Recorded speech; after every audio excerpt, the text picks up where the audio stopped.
Renfe, un tren de valors, patrocina Tinc un dubte.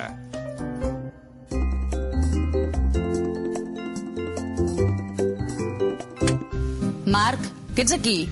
Sí, acabo d'arribar. Vinc de la comissaria. Què ha passat? Estàs bé? Doncs que aquest matí, quan estava a punt d'agafar el cotxe, n'he vist un altre que li ha clavat un cop al meu. I s'ha donat a la fuga. Ui, quin greu que em sap. Escolta, guapa, que no fa cap gràcia, eh? Perdona, tens raó, no és per riure. Però donar-se a la fuga no vol dir el que penses. Per això hauries d'utilitzar fugir o escapar-se. Mira.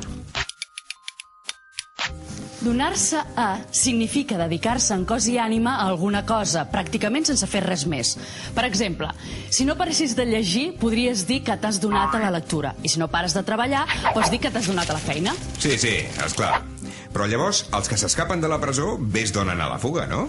Bé, home, en alguns casos, si es dediquen molts anys a planejar-ho, potser sí que es podria dir. Potser. Però no.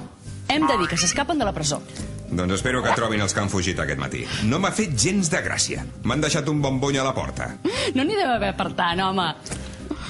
Em sap greu, però crec que t'estan robant el cotxe. Què dius ara? Sí, ho estic veient per la finestra. Corre, que fugen! Ja no rius tant, eh? Clara, torna, que faig broma. Donar-se significa dedicar-se a alguna cosa.